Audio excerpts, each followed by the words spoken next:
jumping back into reading books, part 6. Alright.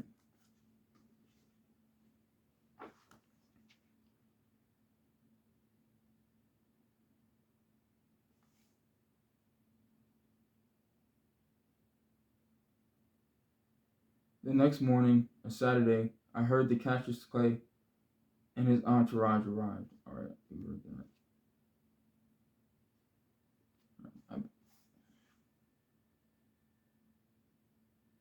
I was overwhelmed by the splendor of the beautiful blue robe and the orange turban which His Excellency then presented to me. I bent over so that he, a short man, could properly arrange the turban on my head. His Excellency Al-Hadiji Isa Wali also presented me with a 2-volume translation of the Holy Quran.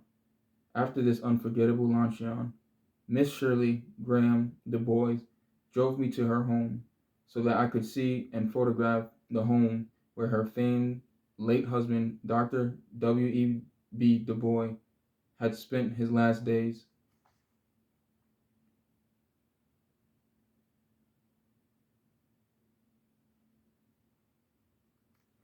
Miss Du Bois, a writer, was the director of Ghanaian television, which was planned for educational purposes. When Dr. Du Bois had come to Ghana, she told me Dr. Nkrumah had set up the aging great militant Afro-American scholar like a king, giving to Dr. Du Bois everything he could wish for. Miss Du Bois told me that when Dr. Du Bois was failing fast, Dr. Nkrumah had visited, and the two men had said goodbye, both knowing that one's death was near, and Dr. Nkrumah had gone away in tears. My final Ghanaian social event was a beautiful party in my honor, given by His Excellency Mr. Armando Intralago Gonzalez, the Cuban ambassador to Ghana. The next morning, it was Sunday, the Malcolm X committee was waiting at my hotel to accompany me to the airport. As we left the hotel, we met Cassius Clay with some of his entourage, returning from his morning walk. Cassius momentarily seemed uncertain. Then he spoke, sometimes almost monosyllabic, like, "How are you?" It flashed through my mind how close we had been before the fight that had changed the course of his life. I replied that I was fine, something like that, and that I hoped he was, which I sincerely meant. Later on, I sent Cassius a message by wire saying that I hoped that he would realize how much he was loved by Muslims wherever they were, and that he would not let anyone use him and maneuver him into saying and doing things to tarnish his image.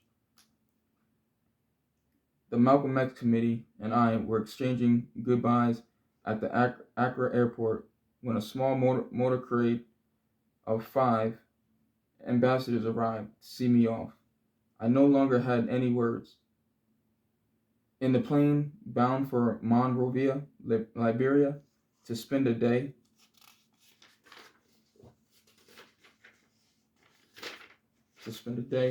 I knew that after what I had experienced in the Holy Land, the second most indelible memory I would carry back to America would be that Africa seething with serious awareness of itself and of Africa's wealth and of her power and of her destined role in the world.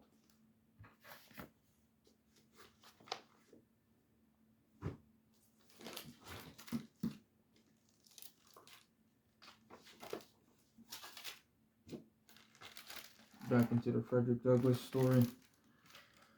Chapter 2, A Childhood of Extremes. Extremes meet in mind as in matter. Frederick Douglass. He remembered it as a beautiful summer morning. Frederick Bailey's world turned upside down on such a morning in 1824. His time had come for removal from the only home I ever had. His grandmother Betsy's cabin to the Y plantation and Aaron's Anthony homestead. It would be a day of momentary adventure, then fear and despair. First, out across fields to Tapper's Corner, and then on footpaths and through an extended stretch of dense trees called Lloyd's Long Woods, Betsy Bailey led her grandson by the hand on a 12-mile track to his introduction to the realities of slavery. In memory, Douglass used this turning point in his youth for several purposes. He paid tribute to the grandmother he loved, the only family member he could remember in any vivid way. She walked over to the Talbot County landscape with the solemnity of a priest, her bandana turban atop her marvelously straight figure, elastic and muscular. When the boy tired on his short legs, she carried him on her shoulder like a bushel basket. With the customary writerly detail he had mastered by 1855, he remembered gripping his grandmother's hand tightly, as he imagined some logs and stumps in the dark forests as wild beasts.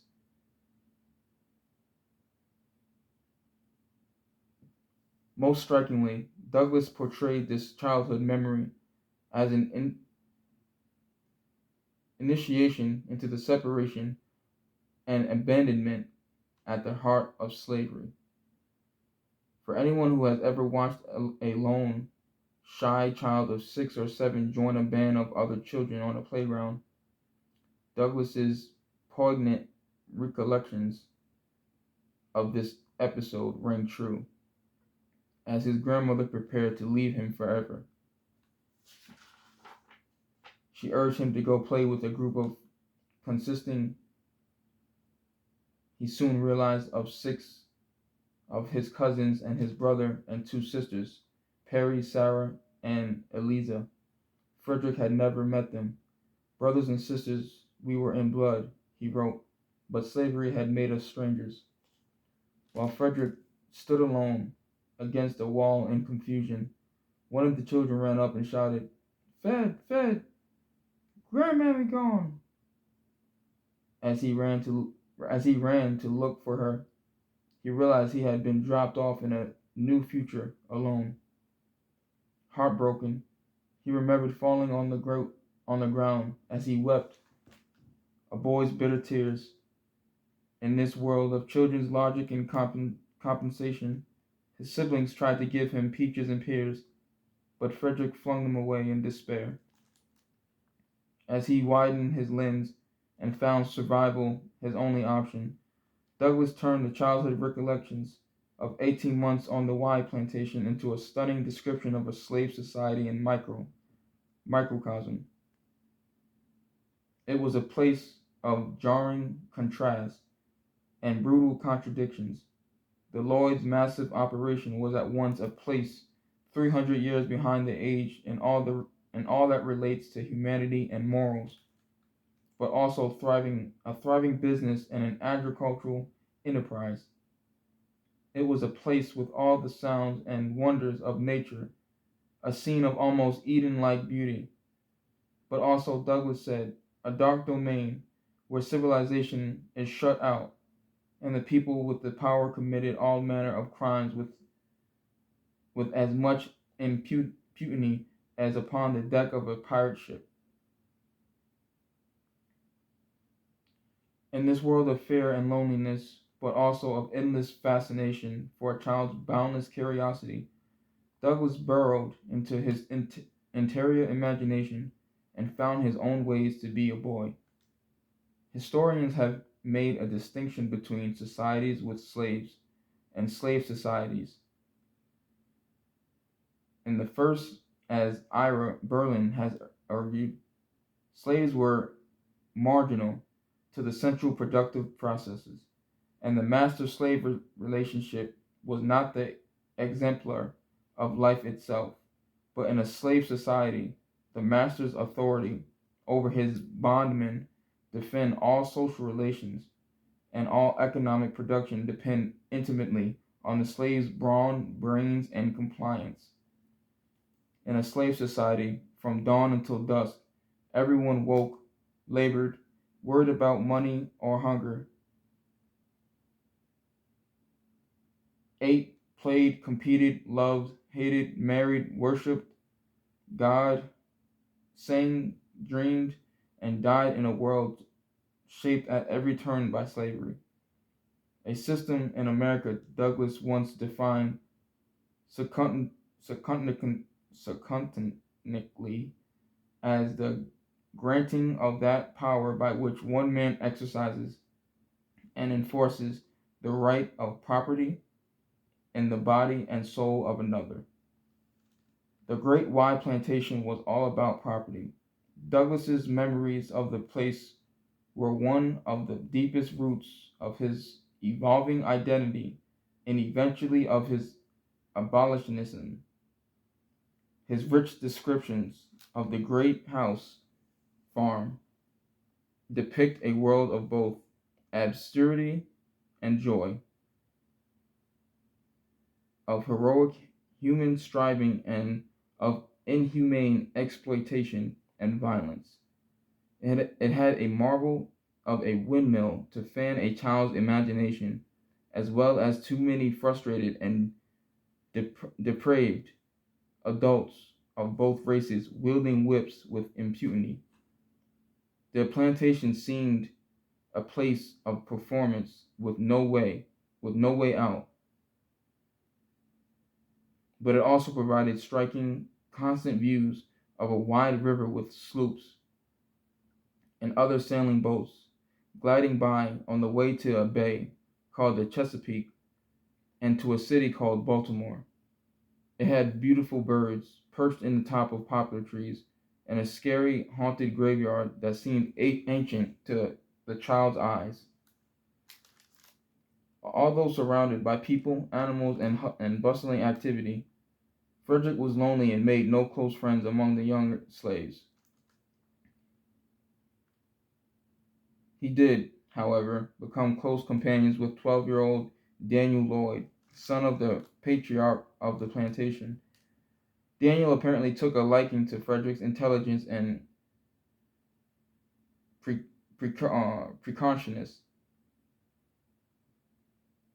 precociousness. Interesting. Daniel treated Frederick as both servant and playmate. They shared secrets and explored the estate together. They mimicked each other's dialects, and Douglas's testing of his wits and tongue against Daniel's was perhaps the slave boy's first imaginative experience with the wonders of language. He and Daniel may have also shared a good deal of knowledge. The equality of nature is strongly asserted in childhood, Douglas maintained. Daniel could not give his black playmates his company without giving them his intelligence as well. A full-time tutor from New England taught the Lloyd children in a special room to the left of the front portico of the mansion. The room had its own door opening outside, and some days Frederick waited in the front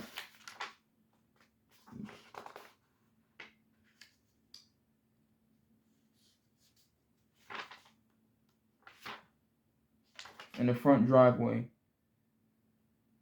as inconspicuously as possible for Daniel to finish his lessons.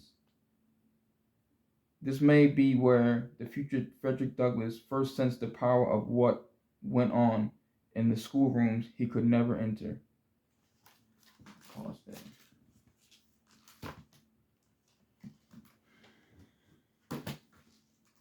Just two powerful brothers in history, man. Malcolm X, Malik El-Shabazz, and Frederick Douglass. Just impeccable, remarkable, amazing. Alright, Justice is Blind. We'll pick back up trial. That's where we left off. Although the right to trial is mentioned in the Declaration of Independence, 3 amendments to the U.S. Constitution, and numerous Supreme Court decisions, very few U.S. citizens have a reasonable expectation of a criminal trial when charged with a crime.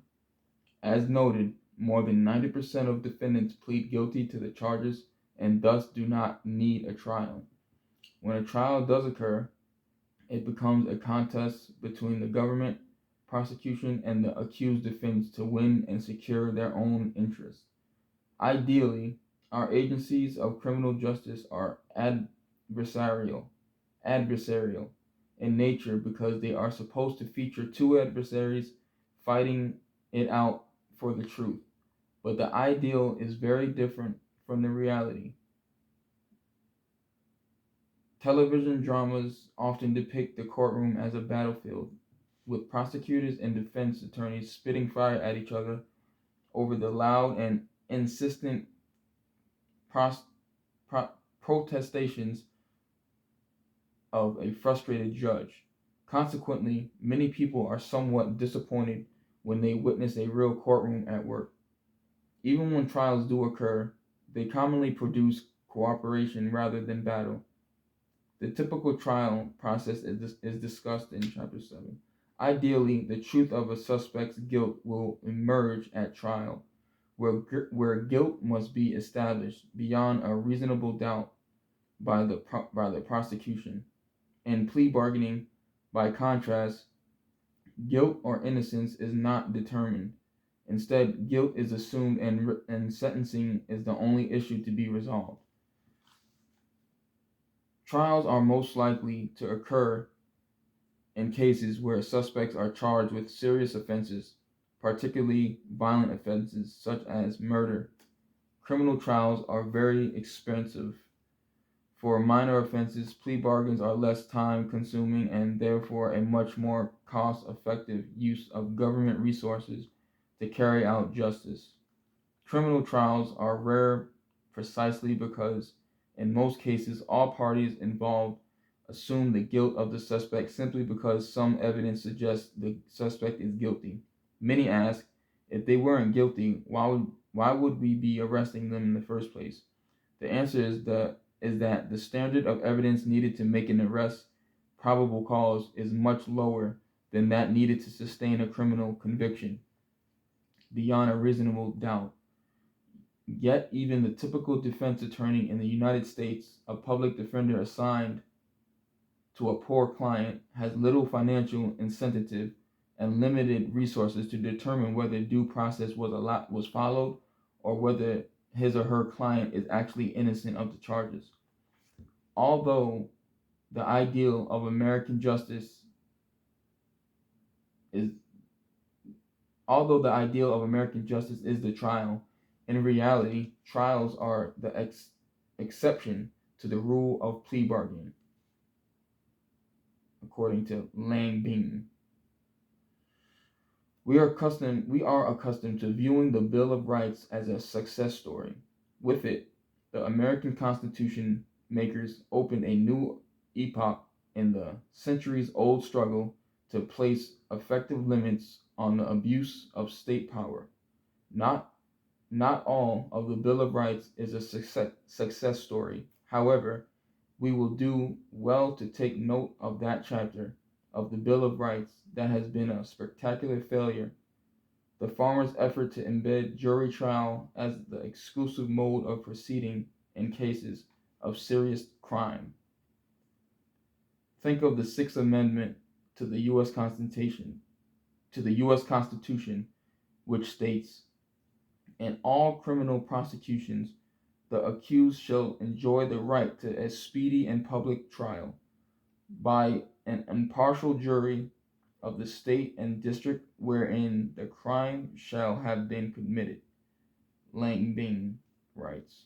All is not a word that Constitution makers use lightly. The drafters of the Sixth Amendment used it and mean it. Article 3 of the Constitution says the same thing. In quotations, "The trial of all crimes except in cases of impeachment shall be by jury." Today in the United States, in place of all, a more accurate term to describe the use of jury trial in the discharge of our criminal caseload would be virtually none. Thus, our guarantee of routine criminal trial is a fraud.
Readings for writers.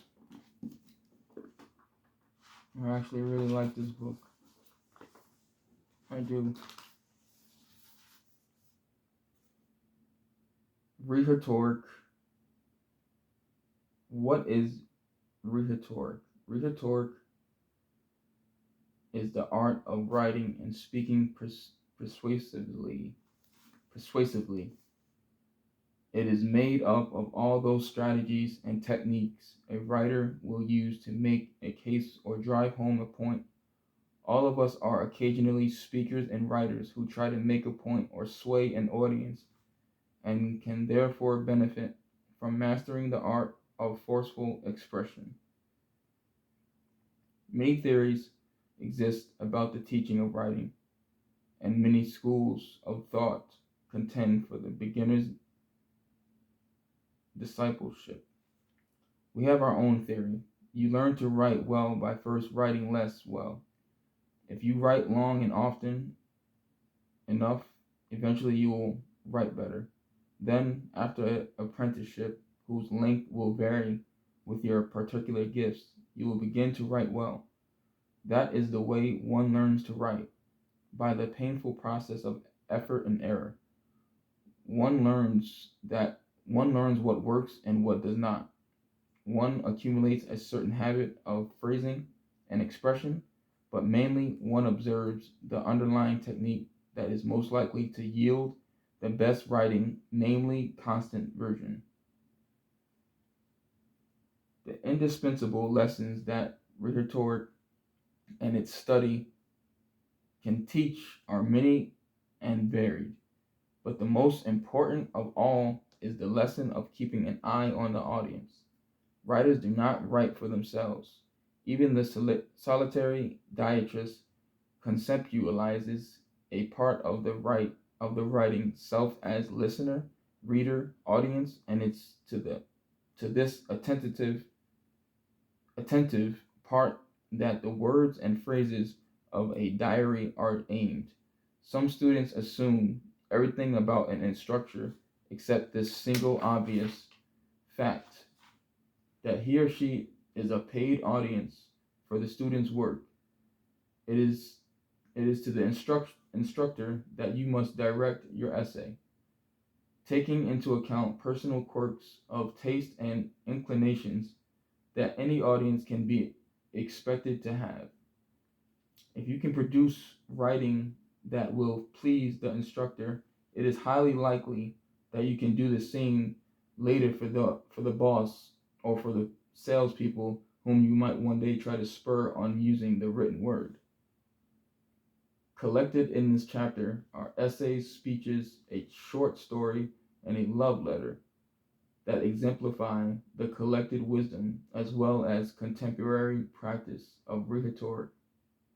We begin the freshman writing.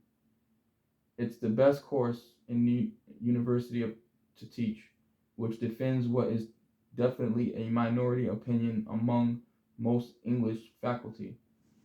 Tilly Warnock, a seasoned writing instructor, shares her own formulas for warding off writing fears. Martin Luther King Jr.'s speech shows us a practice rhetorician, hard at work, persuading a nation to acknowledge and remedy the injustice of racism. Following this is a gifted English poet who died tragically young and who croons to his beloved in a romantic letter. In the arena of debate, we get our first whiff of rhetorical gunpowder.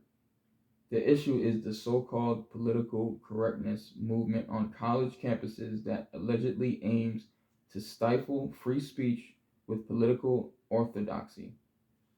A magazine writer details case after case of this movement, ascribing outrageous utterances to various partisans, while a former Harvard student argues that political correctness on campus is a myth perpetrated by conservatives. Perpetrated by conservatives. We learn to write well by constantly revising, but we also observe standards and strategies of rhetoric by peering over the shoulders of skilled writers at work. That is what these selections will allow you to do.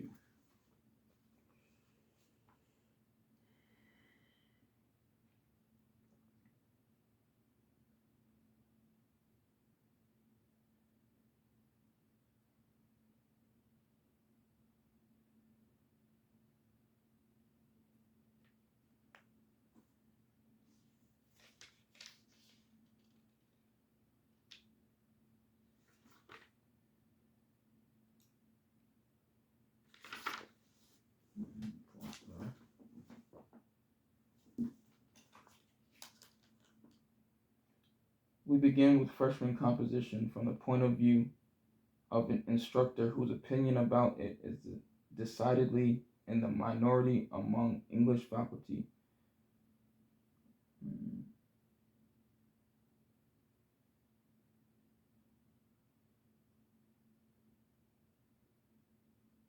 Some English teachers believe that teaching freshman English is the worst chore in the university. So bad, in fact, that only part-timers and graduate students should have to do it, or so bad that everyone on the faculty should share the English teacher's burden. But there's another way of looking at it.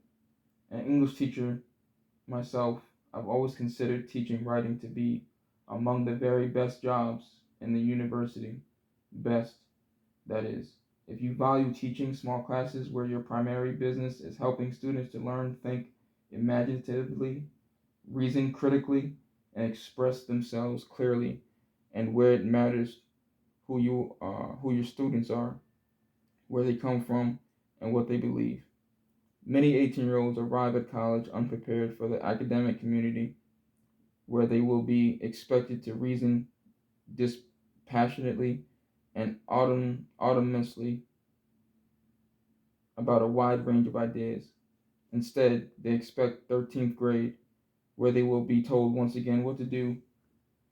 I'm not quite sure where their misconception comes from, but I have my suspicions.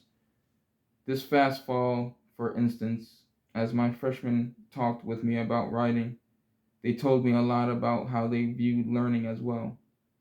They described their own writing ability in clear, correct, coherent sentences that begin with words I can't write because why do they believe that writing is a skill they cannot master?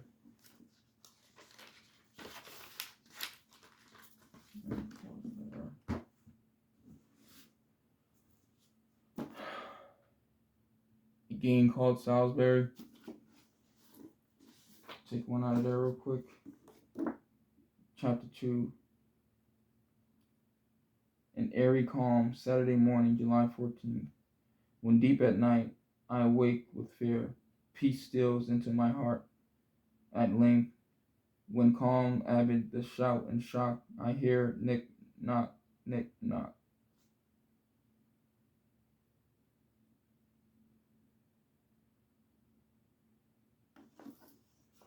In 1906, newspaper bylines were about as rare as objective reporting, so newsmen in those days could easily conceal their subjectivity behind their anonymity, that is, if they wanted to. The three lead reporters of the Lyerly story must not have. By posting their initials at the end of their articles, they wore their biases on their sleeves, giving us a gauge of the account's accuracy and glimpse into the goings on underground, below the main plot. They were John Charles McNeill and Henry Edward Cowan Bryant with the Charlotte Observer, a John Moose Julian, editor and reporter for the Salisbury Post. Julian's is the version locals most often cite, while the Observer's coverage was most frequently reprinted in smaller papers throughout the state, as well as more prominent ones, including black papers throughout the country. Years later, in 1974, the Post reporter Joe Junod would base his recap primarily on Julian's coverage, a less detailed and even more subjective summary of what Observer newsmen had already embellished. Though Junod's story is the one locals most often point to as the truth of the matter, I found most unaware of the extreme circumstances that had originally colored this account.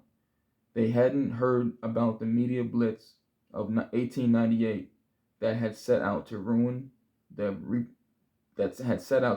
reputations of all black and some white North Carolinians, or their role the press played after it succeeded.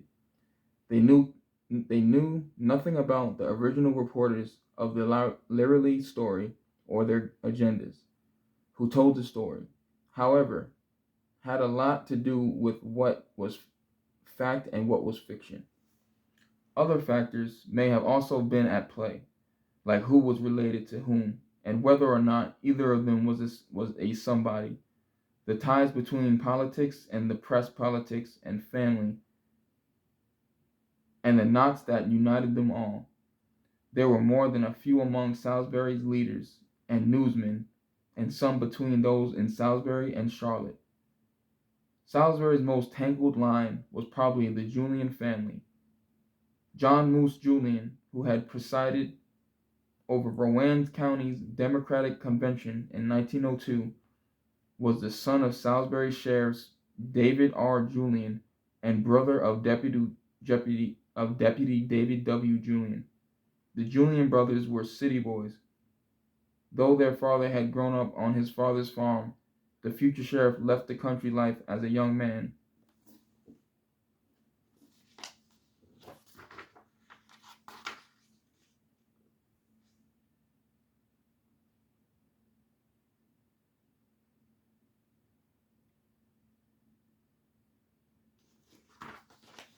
I'm gonna pause there.